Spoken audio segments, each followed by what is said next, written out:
Continúo esta tarde con este video informal, este video casero, digamos, sobre el tema de la presencia de Dios, de la importancia de conocer al Señor Jesucristo para poder experimentar en el Espíritu, ¿verdad? Pero en sí, en todo nuestro ser, la divina presencia de Dios.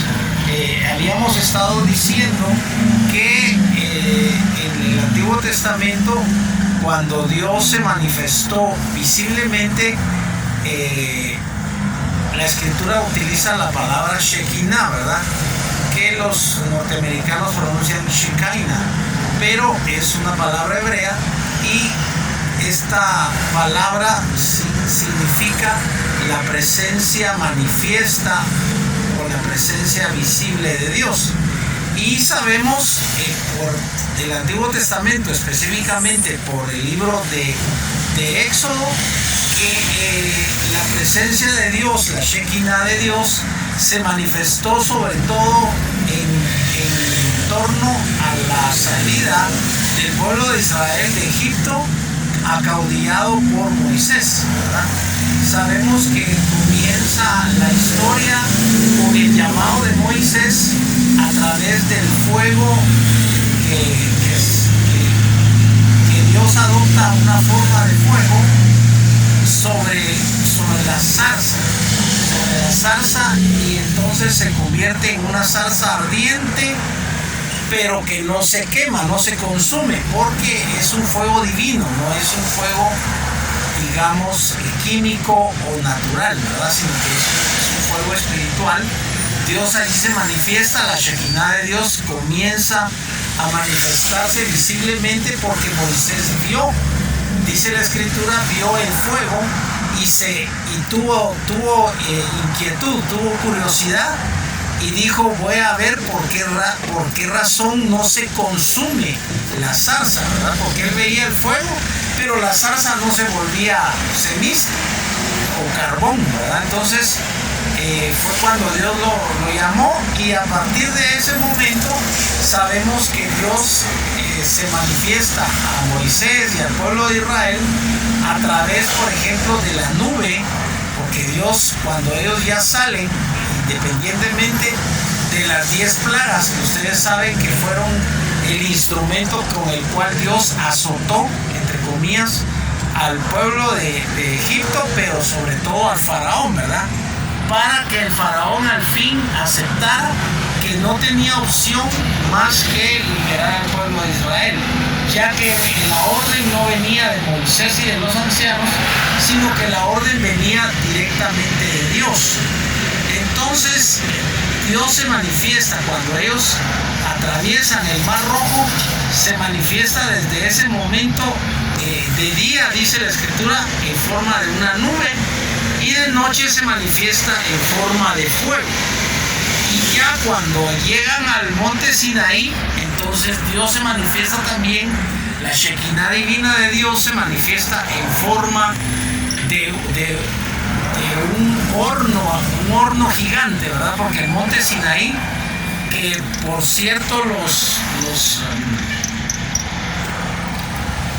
los investigadores bíblicos, digamos los científicos bíblicos, los arqueólogos bíblicos, no han descubierto realmente cuál de todos los montes era precisamente el monte Sinaí, porque sabemos que hay muchos montes en el desierto de Sinaí, y ellos tienen la teoría de que uno de esos montes fue el monte donde Dios se manifestó, pero en sí no tienen la certeza, porque no existe un monte específico que se llame Sinaí, sino que es una cordillera de montes, ¿verdad? Son muchos montes, y por esa razón no saben exactamente cuál de todos fue.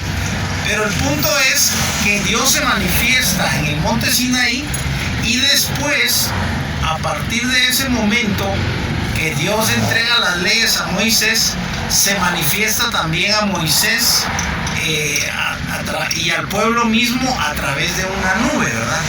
Esa nube es la misma nube que desciende cuando siglos después, ustedes recordarán, los que han leído la Biblia, el rey Salomón logra levantar o erigir el templo que su papá, el rey David, le ayudó a construir, ¿verdad? Porque el deseo de construirlo sabemos que era del rey David, pero el rey que logró construirlo realmente sabemos que fue Salomón.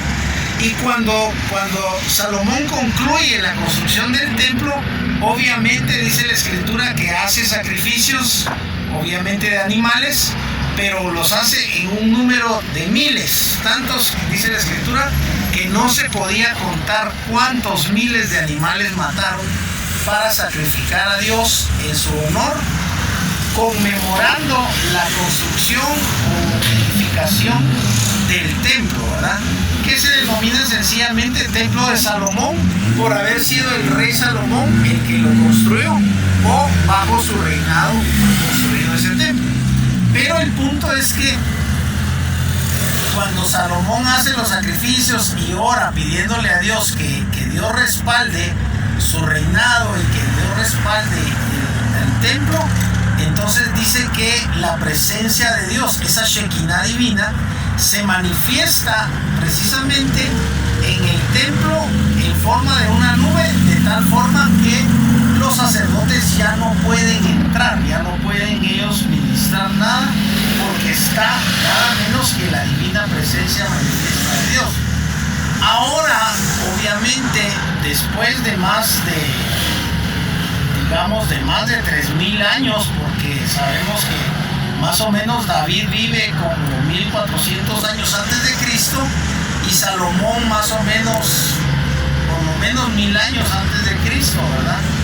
1000 años o 1050 años antes de Cristo, 1450 años antes de Cristo. Estamos hablando de que hace 3400 años fue la edificación y la consagración del templo de Salomón. Pero ya en nuestros días, obviamente ni mucho menos el pueblo de Israel, que desafortunadamente para ellos, pues, porque para nosotros no fue desafortunado, desecharon a Cristo. El hecho de que ellos desecharan a Cristo, que no lo aceptaran, que no creyeran en Él, que lo condenaran a muerte, la escritura dice que gracias a eso nosotros vinimos a ser injertados dentro del olivo, como ramas fuimos injertados todos los cristianos, los que ahora somos cristianos, y disfrutamos de la vida que tiene el olivo, ¿verdad? El olivo divino, que es Dios mismo y que nos injerta a través de Jesucristo, ¿verdad? Entonces nosotros nos convertimos en el pueblo de Dios, pero ya no el pueblo de Israel que había sido constituido pueblo con base, recuerden ustedes, en el pacto que hizo Dios con Abraham. Entonces, y que ellos estaban constituidos como pueblo a través de la ley, ¿verdad? La ley también es el pacto que Dios hace con todo el pueblo de Israel.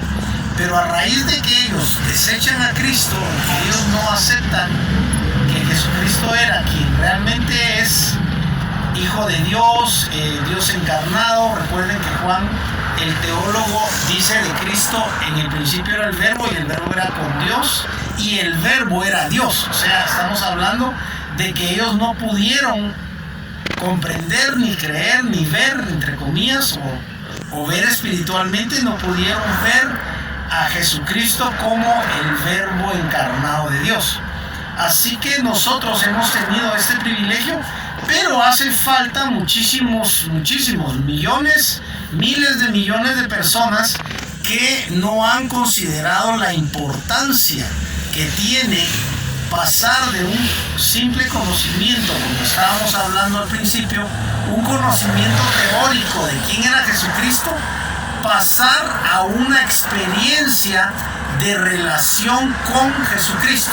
Esta experiencia también es por fe, también es invisible, también es espiritual, pero la diferencia es que no porque sea espiritual es teórica. digamos que en el margen de la filosofía todo es teórico, ¿verdad? Porque sabemos que la filosofía simplemente es una actividad de la mente que por supuesto son los filósofos los que la realizan.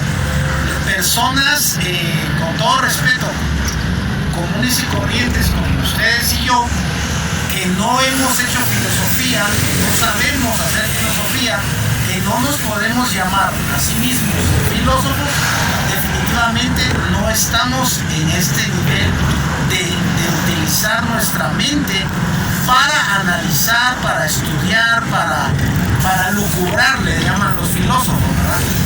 Lucubrar sobre temas existenciales o metafísicos que los filósofos sí analizan, sí estudian, sí discuten y por supuesto que llegan a conclusiones, ¿verdad? Dependiendo de la corriente filosófica que adopte cada filósofo. Pero todo esto sabemos que es algo intelectual y algo también intangible, pero no es de la misma categoría que la experiencia espiritual, porque aunque la experiencia espiritual es intangible, es invisible, la experiencia espiritual sí se puede sentir. ¿Y cómo se puede sentir? Se puede sentir con el espíritu. El espíritu del hombre es un elemento que sabemos que le fue dado al hombre por Dios mismo. Pero mientras el hombre está en pecado, su espíritu no tiene función. Digamos que su espíritu está dormido o está muerto o es insensible.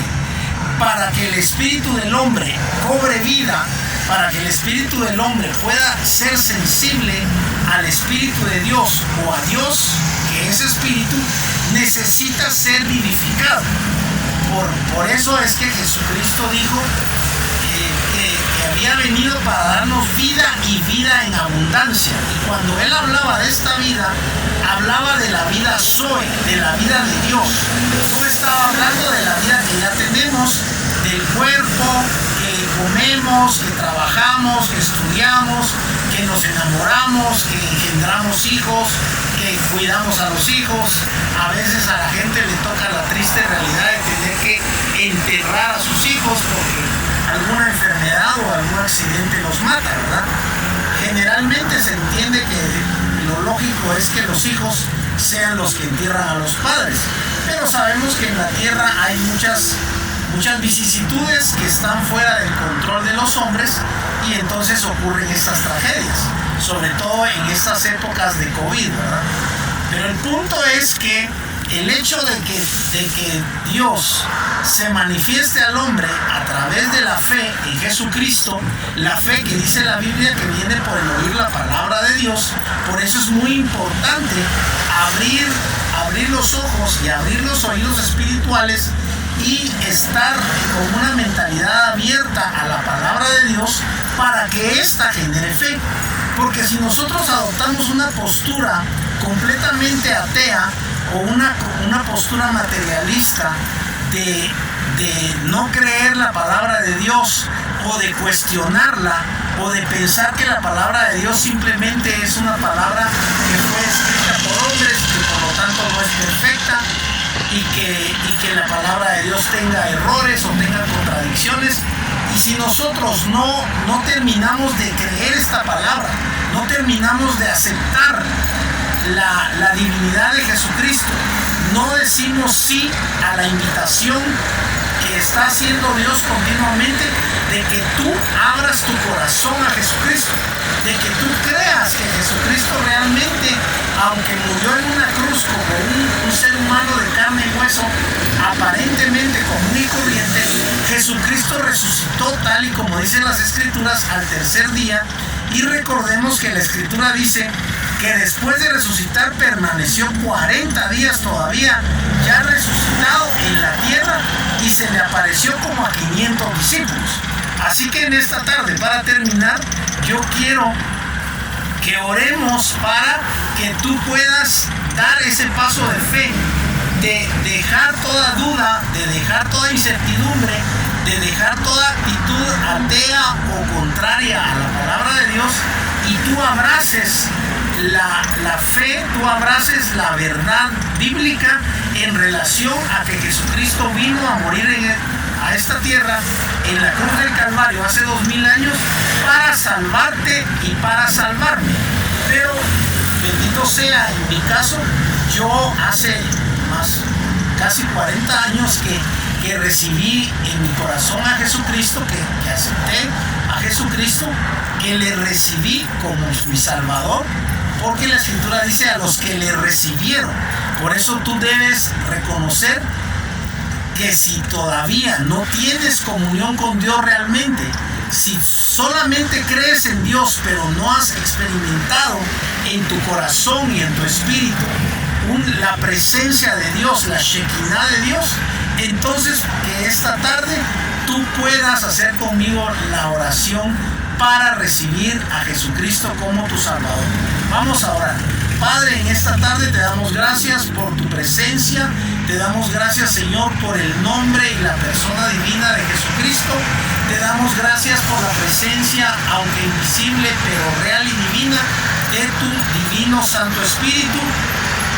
Y te estamos rogando que cada uno de aquellos que pueda ver este video y pueda ser convicto de pecado y reconozca que necesita de la salvación que solo Jesucristo da, pueda en esta tarde abrir su corazón. Ahí donde tú estás, hermano, amigo, o aunque no nos conocemos, tú puedes pedirle a Dios perdón en esta tarde y decirle: Señor Jesucristo, te pido perdón por todos mis pecados, te ruego que limpies mi alma con tu sangre divina, te ruego que me des sobrenaturalmente la naturaleza de ser hecho hijo de Dios. Yo te recibo, Señor Jesucristo, en mi corazón, te abro de par en par mi corazón, mi vida, te entrego, me rindo a ti, me entrego completamente y deseo que seas tú el que ocupe el trono y el centro de mi corazón desde hoy y para siempre. Esto lo pido en el nombre